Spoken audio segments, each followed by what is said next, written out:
Welcome to the ATA podcast, where we talk to former elite athletes sharing their insights and wisdom derived from successfully transitioning into life beyond the game.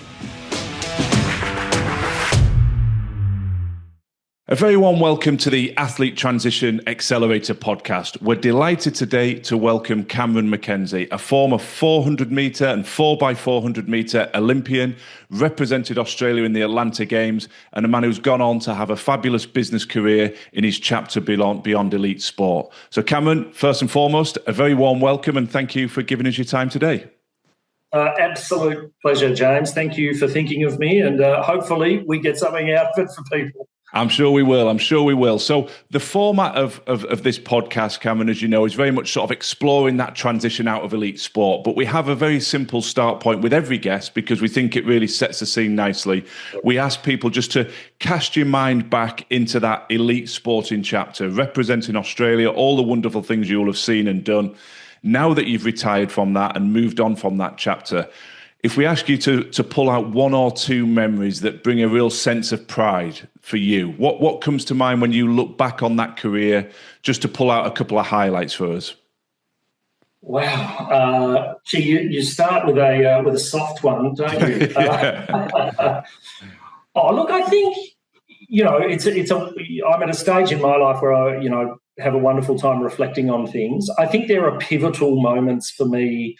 And it would be very easy to say something, about my Olympic experience because it was such a highlight. But there were a couple of moments for me that really stood out. And I think one was the announcement of the Olympic team.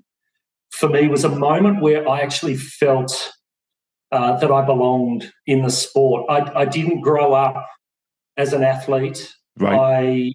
I was fast at school, but I didn't do little athletics, which we have here. Mm-hmm. I competed for a club on a Saturday afternoon in, D grade. I didn't win the inter-school sports or anything like that. I literally got into athletics because I was studying hotel management at uni and spending too much time at a pub. Right. And my dad basically said, "You're spending too much time at the pub. You should stay fit. You were always a good sprinter. Go and run Saturday afternoon for your club again and just get back in that routine." A coach sort of saw me running in D grade. I joined a squad, and it's very easy to improve when you've never been coached. So I improved very rapidly in a space of a year or two and moved up through the ranks very, very quickly. And he identified something in me, but I never felt part of the clique. Right. Of all these others who'd grown up through track and field, who in hindsight probably had the weight of expectation on their shoulders, that they grew up thinking, I'm going to make an Olympic team or a Commonwealth Games team, or I'm going to compete at that level. Yes. I didn't have any of that. And whilst I had a number of really great friends in athletics, I always felt probably a little bit of an imposter, to be honest. But the great thing about a sport like athletics is it's so measurable. Yes. You win this race, you run that time, this is where you stand and this is where you sit. To make myself even more of an imposter, I only ran my first 400 when I was 24 years old. Right. Wow. Prior to that, I was running the 100 and the 200, and I was probably creeping into that top 6 or 7 in Australia, but I was just always outside the team. I couldn't see a way forward. I probably wasn't built for the 100 and 200. And I got to 24 and was really about to pull the pin. Not disappointingly, I kind of felt good about it. It was time to grow up and do things. And this same coach said, just give me one season of 400s and let's just see how you go. And I sort of broke through, but there was still this skepticism within the administration and the selectors and all of this. So to run the times I did, and I always consider myself a very lucky Olympian. I don't know if there's such a thing, but right place, right time, uninjured. My times were good. I was a bit of an outsider, so much so that I was not at the Olympic team announcement breakfast. Right. I was at the motel around the corner, and a selector had to come and get me. right, and say, I need to take you to this breakfast. And I'm like, what for? Have I made the team? And they're like, we can't tell you. right. But the second they announced it, and the relays are announced last, that camaraderie of a team standing on stage that completely embraced me when I walked up there was such a powerful moment for me that I still get quite tingles about that, because I suddenly really felt like I belonged in the sport and I'd achieved enough and I'd worked my ass off to get to that point. Yeah. That was an amazing moment for me. So I think that's definitely one. And the other one would be before the heats at the Olympics, I was so nervous. This was my first and only team, as it turned out, injuries and things beyond that. But I was so nervous that when I had to pin the number onto my shorts, I was pricking myself in the leg with the safety pin. I was so nervous. And the other guys were experienced guys and did their best to sort of settle everyone down, But then walking out onto the track, it was a completely different feeling. That feeling of belonging, that sense of, no, I'm here to compete. I've earned my place here. It wasn't a sense of calm. It was a sense of excitement, aggression, focus, that suddenly I wasn't shaking anymore. Yeah. I felt that, and you feel 10 times stronger. Athletes talk about being in that zone. I felt like I switched into that zone very comfortably, and I felt like I needed to be there. And I ran, it was the first time I'd ever run last in a relay as well, just to add to the pressure. Yeah. But I walked off the track feeling like an Olympian and feeling like I belonged. So those two, for me, really pivotal moments that were quite personal for me. Yeah, and that's why I love the question, Cal. What fabulous answers, because it's easy just to go, well, your event, this particular event, or that particular event, or this particular success. But the emotion that comes through on that question is always palpable, as it was with you. And I think there's a couple of things in there. Particularly in the UK now, the pressure on young people more and more to make it at a young age. And it's becoming increasingly ridiculous at the ages that children are put under pressure, sub 10 years of age, trying to get into certain teams and systems. So I think it's really powerful for people to hear your story, that in your mid-20s, you're making your breakthrough and you came through your own route. And I think, with talent and hard work, there's always opportunity. You don't have to have this pressure, and parents don't need to create this pressure on children to say, you've got to be in the system. So I think that was powerful. And I think it's a lovely insight into what you overcome as a sportsman. And I'm sure those pressures and overcoming that nerves will have served you well in this next chapter. I always have to check myself, because once we start these interviews, the natural passion for sport, I want to stay there. I want to keep talking about that, but we've got to sort of take it to the next stage, I suppose. So obviously doing the research around you, Cameron, I know where you've ended up, but it's always interesting just to hear your perspective on it. So what took you out of athletics, if that's the right question? Sometimes it's injury, sometimes it's opportunity, sometimes you've got things starting to develop. Give us a little bit of an overview of how you stepped into the next chapter, and then tell us a little bit about where that's brought you up to and what you're now doing, and we'll unpack it from there. Yeah, look, I think I'm one of those people that ends up where I ended up almost by default. It wasn't something that I left school thinking I would do. Right. But my best seasons were probably the next two seasons after the Olympics in 96. Yeah. Sydney for the 2000 Games. I started to get some stress fractures in my back, and I could kind of see the end was naturally in sight. Okay. And I probably would have pulled the pin after the season in 98 because I was injured. But it was the Sydney Games. I had to have a crack. I had to scratch that itch. Of course. And I was really comfortable to give it another 2 years with some conditions, mind you. But I always felt I would have regretted pulling the pin in 98 and always asked myself the question, well, could I have gone to 2 Olympics? Yeah. So I had a wonderful 97, 98 time. I had been overseas training with Kathy Freeman. I had trained with Linford Christie, with Donovan Bailey. They wouldn't even know who I am. what a great experience. I was a kid in a lolly shop because I never expected to do this, right?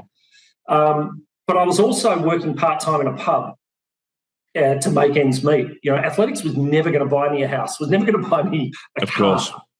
I did it because I loved it and I found I was good at it, and it had unearthed a confidence in me and a tenacity in me that I really didn't know was there. I was uninspired through school, and this inspired me so much.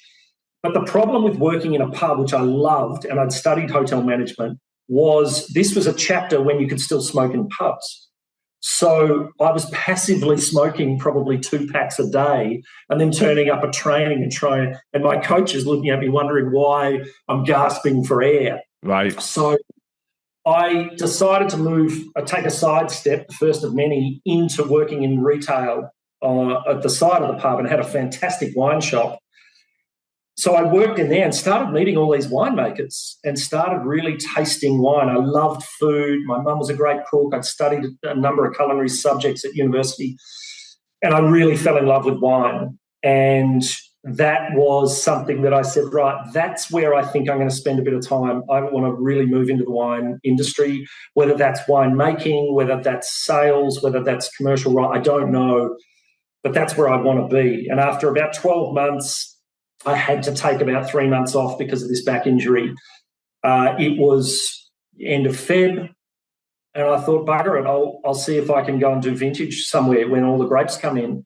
So I jumped in a car, drove out here, out where I am now in the Yarra Valley, and started just driving into wineries and asking if I could talk to someone about a job.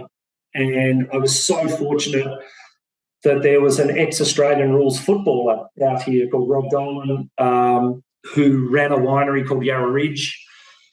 And I bumped into Rob at the winery and said, look, this is who I am. I've just come back from the Olympics a couple of years ago. I'm trying to go to the Sydney Olympics, but I love this industry and I just would love some advice. And we sat down for 3 hours over about 4 terrible cups of coffee and a handful of biscuits. And we shared war stories about football and running and all of our experiences. And he's still a lifelong friend to this day. He's a big, gentle giant. And at the end of it, he said, so do you want a job? I said, well, I do, but I've got no experience. I don't know what I'm doing. And he said, well, that's great. You haven't learned any mistakes. We can work with that. And I did my first vintage at Yarra Ridge, 14-hour days, crushing fruit and filling barrels and learning wine from the ground up. Yeah. And I loved it. It was so great. And those guys that I did vintage with, again, are lifelong friends. Some of them have gone on to be amazing winemakers. But that was my start. Yeah. And at one point, Rob said to me, I spent about a year in the cellar, and he said, you can't do this again. If you're training for the Olympics, you can't be doing this physical work. We need to get you a cushy marketing job. Nice. So that winery was owned by Foster's, part of their wine division, and they literally shoved me into this sort of public relations, communications, marketing role 3 days a week and said, just go hard, keep training. We know you've got injuries and we know you've got these problems, but give yourself every opportunity. And I learned a whole other facet of the wine industry, worked with a guy called Stuart Gregor, who I became best mates with and would later start a business with. But that gave me that freedom to focus on the job at hand to try and make the Sydney team. They were incredibly flexible and understanding with the hours and the travel that I had to do. But they were really willing to sort of see that through and say, look, there's a light at the end of that tunnel. When that's finished, we want you to come on board full time. I've cut my teeth. I've made my mistakes, all on their collar. And I'd shown an aptitude for the industry that they really liked. Fabulous. And it was a fantastic thing that when I stopped running, that I had a job to go to that I really loved in an industry I was very passionate about, just as passionate about as track and field. But that was one of the caveats I had, that if I was going to go to Sydney, I had to find what was the next day. Yes. What was I going to be doing the day after, whether I made the team or I didn't. And I just missed the team and scratched that itch and walked out feeling completely comfortable with the decision and what was lying ahead. Just let me jump in a second there. So, sorry, Cameron, because I think it's such a powerful story, and I know there's so much more to tell. But just to pull out a couple of extracts from there, that's I think so impactful for listeners and existing athletes, particularly that we talk to on a daily basis. The first element is that proactivity. This didn't just fall in your lap. I know you're a humble guy, and you're saying, well, right place, right time. But when you actually wind that story back to the beginning, you were in the pub, you could have stayed in the pub, you made that proactive decision, you got into retail, you identified a passion, and that's often what we say to people, well, what interests you? You're not signing it into stone, it's not a commitment for life, but what interests you? Let's start there, let's explore it. I think the next step of you saying, right, well, let me start meeting people, having coffees, driving out, that proactivity yielded results undoubtedly, but the first step came from you. I think it's also recognizing that elite athletes have a cut through. Yes, you were fortunate to a degree. You found another elite athlete, former elite athlete in this NRL gentleman, Rob. But people are receptive to support elite athletes. And then that next strand of the story, I think, is powerful as well, because a lot of people say, well, I can't, I'm all in on my training, I can't do anything else. A lot of employers are flexible. They like the kudos of having an elite athlete in their organization. Everything it brings, not just from that top line PR, but also the traits and the characteristics that come into the business with them. So don't dismiss potential flexible opportunities that allow you to run something alongside your sporting discipline. And then I think your last line about being very comfortable with stepping out, part of the challenge for everybody in any discipline is that loss of identity. And I'm no longer the 4x400 runner. I'm no longer the netball player. I'm no longer the rugby player, the cricketer. But you'd been working that second line to be able to say, okay, naturally you'll have been disappointed to not make the Sydney team, but I have something ready-made. So I just wanted to sort of pull those elements out, Cameron, because when we're talking to people, there's natural barriers in existing elite athletes' minds. I can't do this because, I can't do that because. And your case study, both coming in late, never give up, you never know where you're going to get to, right through to, I'm not sure what I'm going to do, I need to find something, I'm passionate about wine, let me explore it, create opportunities. Oh, I'm now building a parallel career to step into. So sorry for interrupting your flow there, but just take us on from there, because there's another strand which I know is coming, and just to set the scene for you in terms of... we'll come back, I'm sure, to some of the things you've said, but that concept of being comfortable, being uncomfortable, doesn't just equate to your training, So I'm sure we'll come back to it. But look, I worked in that division for Foster's for another year or so, learned so much about marketing and sales and communications and PR, working with a great guy, and then decided to move back out to the Yarra Valley and got the opportunity to run a winery, basically run the sales and marketing for a winery that then moved into more winery management. And it was great because I wasn't just another sales guy that came out and started telling the winemakers what to do. I'd been in that cellar now for a couple of years. I'd got my hands dirty. I'd cut my teeth, and I had a bit of the respect of the team that often isn't there in a production environment from the higher-ups or the sales or the marketing guys. I'd really busted it to get in there and show relevance. I had a good palate, and I really loved it. And I spent the next 10 or 12 years really within 2 or 3 wineries in more commercial roles, but bringing to the table a lot of those things that I'm sure we will talk about, that tenacity, that goal setting, that uncomfortable stuff. Expand on that. Absolutely, Cameron. Expand on that, because one of the things we often talk about is transferable skills. Many athletes have got a keen self-awareness of, I think I've got a lot to bring, but there's a huge proportion that don't have that awareness and like, I don't know what I'm going to bring. I don't have any skills in this area. And then you start to lift the lid on that and say, but you do. So just, you quickly ran through 2 or 3 there. Just bring those to life. Some of the things that you think came from your athletic career that have served you in your business. There is that tenacity there that athletes often forget that they have, because they think the tenacity sits on the track or on the field or in the pool, and it's bullshit. It carries with you. You are tenacious. Yes. I have spent the last 12 years hiring God knows how many people, and it is very, very clear almost instantaneously when you start working with someone who has been coached, someone who has received feedback, someone who reacts to that. I love that. Feedback is an absolute skill that any athlete has, whether they recognise it or not, because they recognise there's only ever positive feedback or constructive feedback. The number of pardon my French, the number of gen whatever they are that, oh my God, you give them feedback and they think you've told them their kids are ugly. Yeah. It's like, mate, no, in a team environment or a coaching environment or a training environment, you're given feedback to improve because that person wants to get the best out of you for you or for the team. And it is a skill.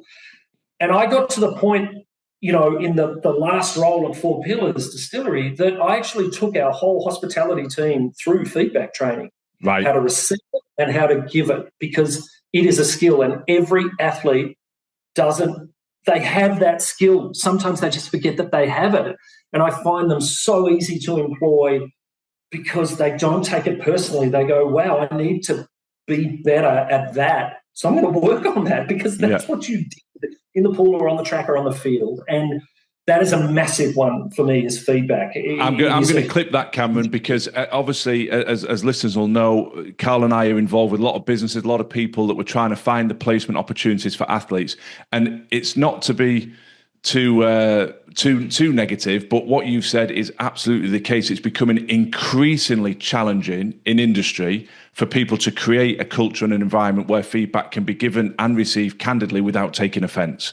So if it was relevant for you coming out in the late 90s into business, as you say, you've built your business over the subsequent decades, it is absolutely critical now to utilize that to your advantage, because so many leaders are head in hands, frustrated, saying, I can't give feedback. I can't give feedback. Yeah. People get accused of bullying. People get accused of all sorts for just trying to give feedback. Whereas an athlete, as you very articulately said, slots straight in and says, coach me. How do I get better? I'm willing to take it. It's not personal, providing we're delivering it in a professional way, which obviously you are. It's not personal. How do I get better? So yeah, I'm smiling away as you said that, because that is and the line has powerful. Moved. There's no doubt. Yeah, the line has moved. So there's a way of delivery that's very different to probably 20 or 30 years ago, and it should move. But I would say it is okay if you are an athlete that is entering the workforce or building your network or going for a job interview, and you feel underskilled or inexperienced.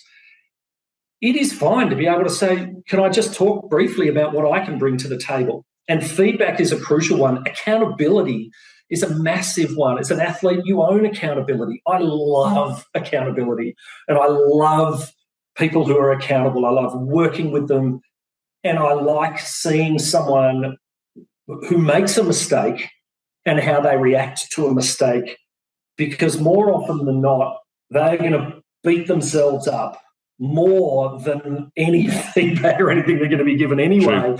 But then they can say, well, right, my skill is to react to that and improve and be better, but not blame someone else, not pass that buck.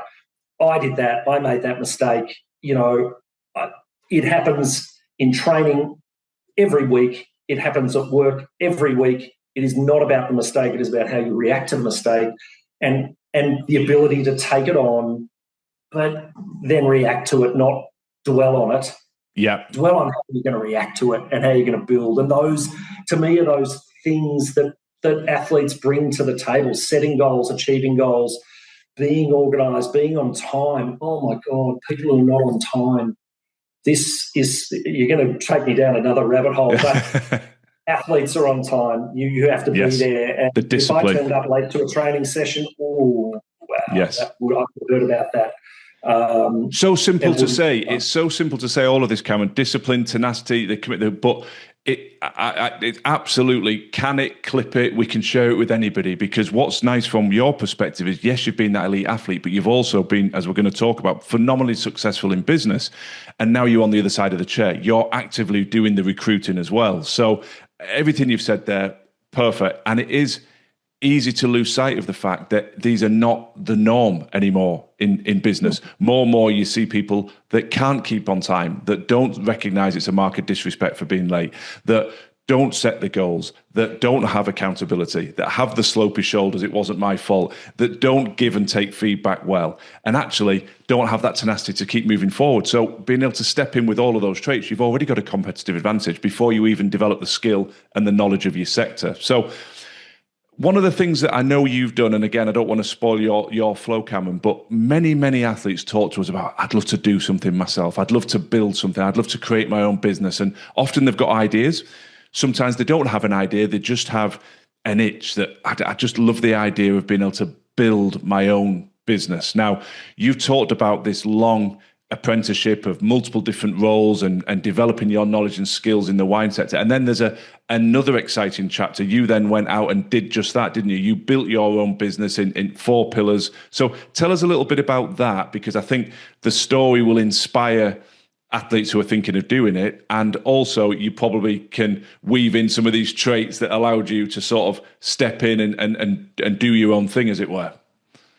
Yeah, look, it was probably the next sidestep, to be honest. Again, a number of sidesteps. But after being in the wine industry for a long time, for 12 years or so, probably 4 or 5 years in, I started to harbour the idea that I would like to run my own business. Yeah. Probably in wine at the time, but, you work with a lot of people and you work their way, but you always feel as though there's a way you can do things, maybe not better, but differently, or you've got ideas that you would like to own and not hand to someone else. And I think there was an entrepreneurial streak there that I probably didn't recognise I had. But I decided to take a bit of a side step out of wine and into gin distillation. I mean, no secret, I love hospitality and I love drinks and I love food and I love bars and all of that sort of thing. Again, I've never really fit in anywhere I've been. As an athlete, I didn't fit in because my legs were red from standing in ferments all day. And I'd just come to training after tasting 30 Chardonnays, not drinking them, but tasting them. Yeah. But at the winery, I didn't fit in because I'm cutting the fat off my steak and I'm eating salads and, So, to me, I looked at it and I said, well, all of my mates in the wine industry, gin is their white spirit of choice because it is aroma, flavour, balance, weight, texture. Same things we look for in wine, we look for in gin, which I found really interesting. And gin was my white spirit of choice. I love a martini, I love a gin and tonic. So I started to look at it and say, well, why has Australia got this amazing beer industry and this amazing wine industry, but our spirits are a disaster? We barely have anything. We count them on one hand and they're not exactly global brands. So I called Stu Gregor, who, again, I'd worked with in the industry, one of my best mates. He'd built a PR comms business in Sydney called Liquid Ideas that specialised in food, booze, hospitality, tourism. And I said, look, I've got a stupid idea, but I think I want to set up a little gin distillery. What do you think? Would you be interested? And he said, I love it. It sounds like a great idea, Why don't we explore it and throw around a few ideas, and that was that. We got another partner in called Matt Jones, who was sort of a brand language specialist, if you like. So I guess between the three of us, I had these production skills, hospitality skills, commercial, production management skills. Stu had sort of PR comms and strong sales background, and Matt had this brand marketing, brand language background. I used to sum it up by saying I made gin, Stu made noise, and Matt made sense. And that was sort of how we did it. We shoestringed a budget together. We bought a still out of Germany. Rob Dolan, the same winemaker that gave me a break, leased me a tiny bit of space at the back of his winery shed, and we fumbled around and made some gin. It was far more curated as a brand, but I had to learn a whole new skill set in botanicals and flavour creation. And I was, again, a kid in a lolly shop just going, wow, this is everything that apprenticeship you talk about sort of came to a place that I did a stupid hotel management degree that actually was an applied science degree where I did food science and chemistry. That all of a sudden came back to here. I had trained my palate over 15 years in the wine industry to be very subjective about balance and aroma and flavour and weight. And we just started to sort of build an industry in Australia, to be honest. We were one of the first. Now there's 800 distilleries in Australia. Right. And a lot of them came to us for advice on how do we build this industry. You know, tax kills and all those ugly things. But as a brand, the three of us created something really interesting. We built a brilliant hospitality and production facility in Healesville, about an hour out of Melbourne, in the Yarra Valley. We built it to a point where it currently gets about 160,000 visitors a year. It's won global awards, as has the gin itself, which I'm really proud of. I saw that, yeah, International Gin Provider of the Year, three different years. So I mean, I know you're a humble guy, but this is a big entity now, isn't it? It's an internationally recognised brand you've created in the gin space. Absolutely. We've got 30 export markets, a team of 140, or they do now. You know, we'll talk about the exit from the business, but the three of us. It came back very much, those skills came back. You know, pressure. I think that's another thing athletes need to talk more about in their work environment, is the fact that they do actually react to pressure. No one loves pressure. That's bullshit anyway. It says, I thrive under pressure. No, you react well under pressure. That's great. You don't have to be under pressure 24/7. It just means when the going gets tough, you're good in that space because your accountability kicks in, your organisation kicks in, those all kick in. That's muscle memory, and this is a muscle up at the top as well. So, you know, it was phenomenally difficult. We worked our asses off and built a really great business and the three of us, I think, were an exceptionally good team because we didn't massively overlap each other's roles. We spoke 7 days a week. The other two guys are up in Sydney and I'm out here just outside Melbourne. But our families are close, we're close. We talked about everything, including the pressures we were under at different times.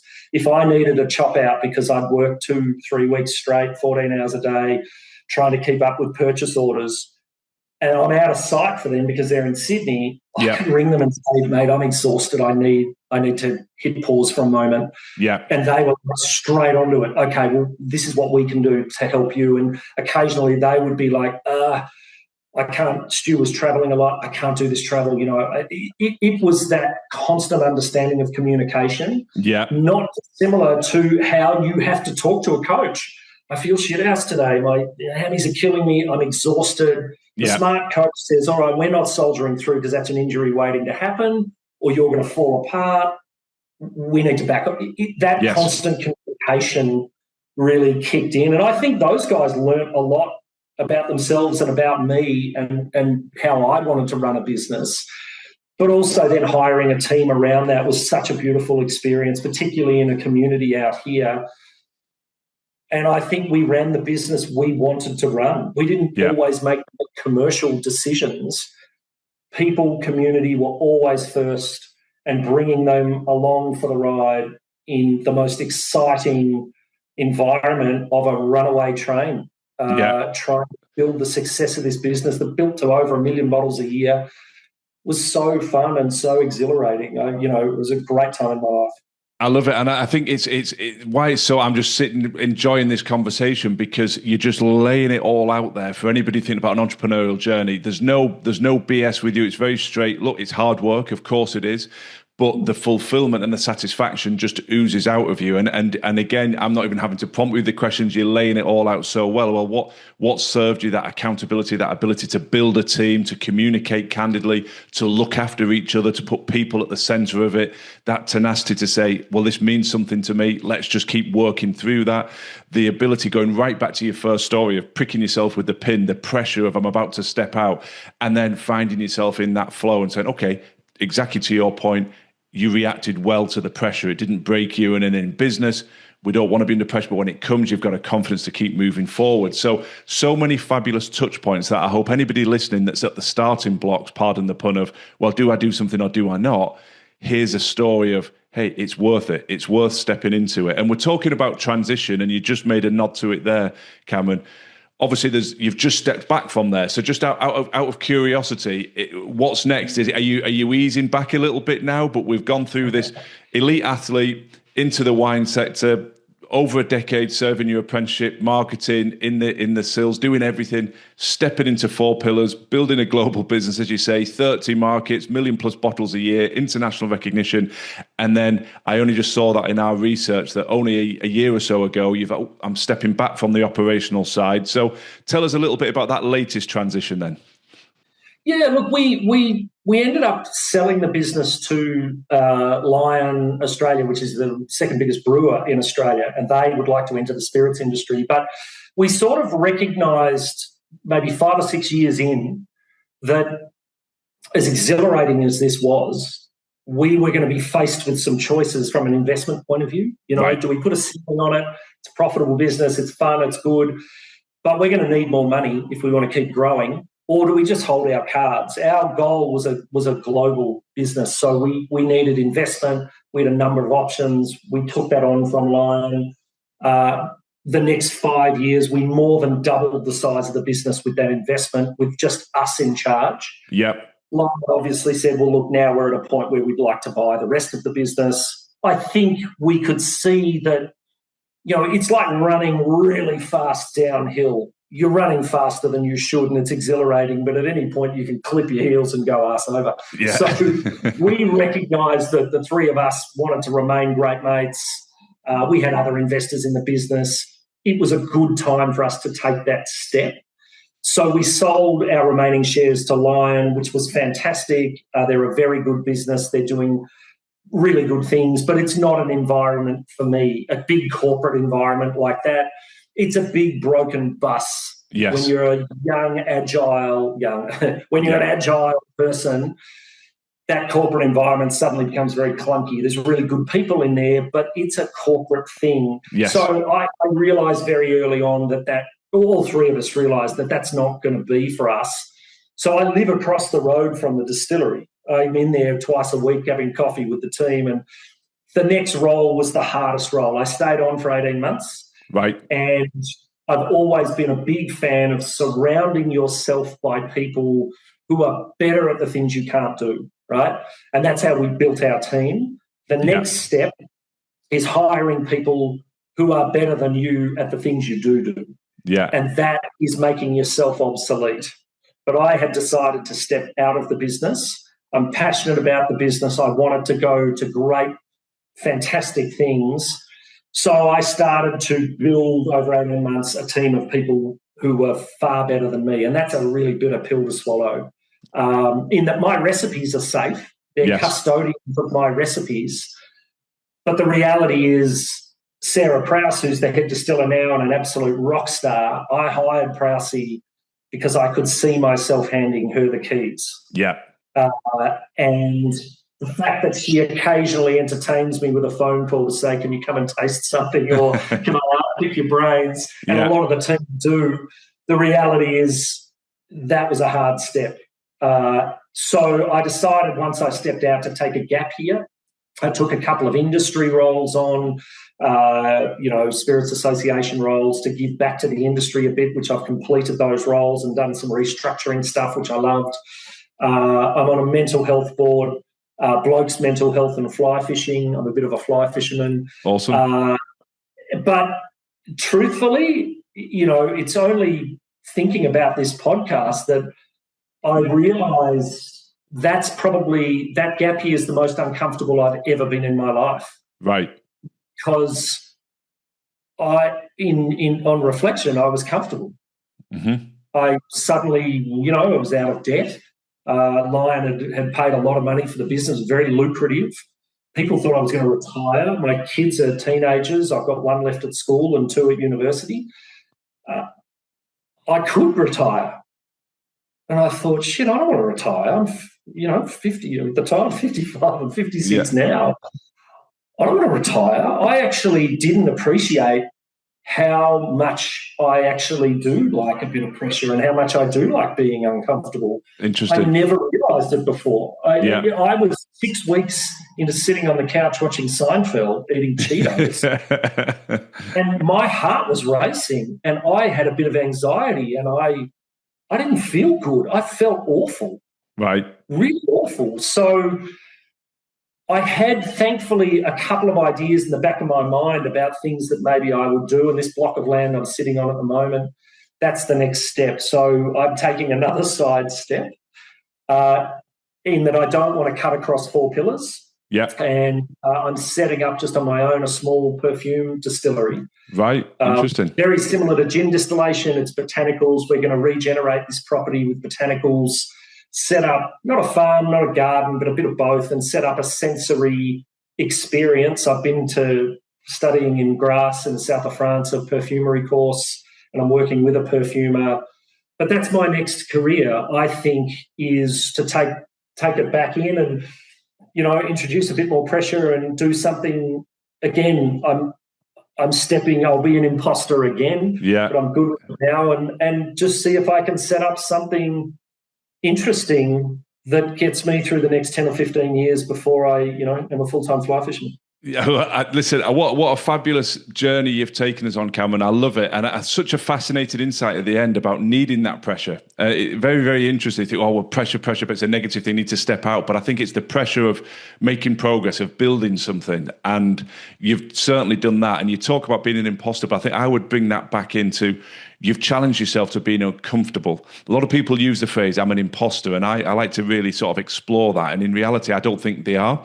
I don't think any of us are imposters, but we're putting ourselves in environments where we feel really uncomfortable. And that's a positive, because then when you feel uncomfortable, you start to have the conversations you did, you start to meet people, you start to look at how do I fill in the gaps. And even in your latest venture, let's go to the south of France, let's do a course, let's do that. That's how you're no longer an imposter, because you develop the knowledge. So I could talk to you all day, Cameron. A couple of quick fire things that we always like to wrap up with. And you've touched on one thing, which I think is an absolutely stellar piece of advice for any leader, any business owner, irrespective of whether you're an elite athlete or not, however you found this podcast, but never fear recruiting people that are better than you. It takes bravery, it takes an ability to separate your ego, but you've given us a perfect illustration of how that has yielded wonderful results. You've been able to sell the business and bring great people through that protect the legacy. So, first quick fire question is, what is the best piece of advice you'd be willing to share? It might be that, it might be business related, it could be to do with your sport, but if we were to give the listeners one piece of advice that really resonates with you, what would you share, Cameron? I would say for anyone leaving, sport at that, at any level or any pursuit, really, if you're going to serve that apprenticeship towards an entrepreneurial streak, but really anything you do, there's 3 words. And this came about in a massive argument with one of my partners before we started the business, because I thought the business model didn't look good, and I was about to spend $200,000 on equipment, and I was having this huge, sense of doubt. And Stu Gregor said to me, write down these 3 words, okay? Ready, fire, aim. And I said, what? And he said, ready, fire, aim. You've aimed enough. Now pull the trigger. Just stop aiming or you will never do it. Yeah. Ready, fire, aim. You are going to get to a point after your research and your study and your network and all of these things where at some point you have to pull the trigger. And you've got to take a chance. There is no perfect time. No one is ever 100% ready for anything. I will almost guarantee you most elite athletes always think they could have done better. Mm-hmm. So just get on with it. Ready, fire, aim would be my single piece of advice. Love that. It's so relevant to any of us. I think that's a fabulous piece of advice. You're obviously a very educated guy, Cameron. You've invested in your own growth, and you've talked about courses and all the things you've done. Question that comes up a lot in our community is, book recommendations. Is there a book? So we've started asking every guest, is there a particular book over the course of your journey that you're like, yep, there's one, or if there's not, no problem, but we always throw that one out? I almost feel it's a stitch up, because any of my mates know that after the Da Vinci Code, I really didn't read another book. Right. I thought it was a good book. Yeah. As fate would have it, I actually bought a book today that I am going to read, because it was released today. But I bought it for my oldest daughter, who wants to do musical theatre. Right. And there you go. There's a pursuit that is a lifetime of rejection, really, because you're not going to get every role. Yep. And it's a book by Ben Crow called Where the Light Gets In. Okay. And Ben Crowe, I'm sure a lot of people would know him. He has worked with so many athletes in that mind coaching space. He's worked with Ash Barty. He's worked with surfers, golfers. He's an Australian guy. I think he's incredible. I started to read a few of these books, and a lot of them I found, I'm going to get myself in trouble, a bit Americanized and a bit cringy. So I found I'd get halfway through and throw it away. Ben Crowe, I've listened to a lot. I've listened to a lot of interviews with him, and I like the program that he does, in that it is about being your best self will actually make you your best performer. Yes. And make you comfortable within yourself to be a better person and a better performer. So that would be the book. And it was launched. I saw it in the window of our local bookshop today, and I've been waiting for it, and I went and bought it. Nice. Well, I'm definitely going to pick that one up myself. You've piqued my curiosity, and so I love that. That's a great recommendation. The next one, with your background and your love of hospitality and that whole sector, 3 guests coming for dinner with you. They can be dead or alive, sportsman or non-sportsman, politics, arts, doesn't matter where they come from. We're looking to have a good night of conversation and company. Who's coming on that guest list for you? Look, it's probably a very personal one. I've lost both my parents. Right, sorry. So, unfortunately, they never got to see Four Pillars. Right. My mum died 2 years before the Olympics, and that was, again, another pivotal moment. I saw you named the first sill after your mum, didn't you? I saw that. That's absolutely, a lovely gesture. So much high regard for my parents, because they sort of created who I was, but they were such interesting people and so funny, and that's where that love of hospitality came from. Yes. And I can almost visualise my parents walking into that distillery and knowing every single member of the team and embracing them. But I just know they would have loved it. I would have loved a martini with my parents in the distillery or over dinner and talking them through it. Yes. So definitely, from an athlete point of view, and I'm not a massive boxing fan, but I always loved the marvellous Marvin Hagler. Yeah. The way he went about it, and he was so articulate, but he was so hard and tough. And I love Mick Fanning, the surfer. He punched a shark. Who doesn't want to dinner with him? So there's a handful, but the really personal ones for me would be my folks, because they kind of missed such a great, crazy, interesting time. No, that's a lovely, and what a personal and wonderful answer, and I'm sure they'll be very proud. How could they not be, to see what you've built? And from that comedic point of view, getting those guys at the other end of the table, there's going to be a bit of banter flowing, isn't there? So I think you framed that perfectly.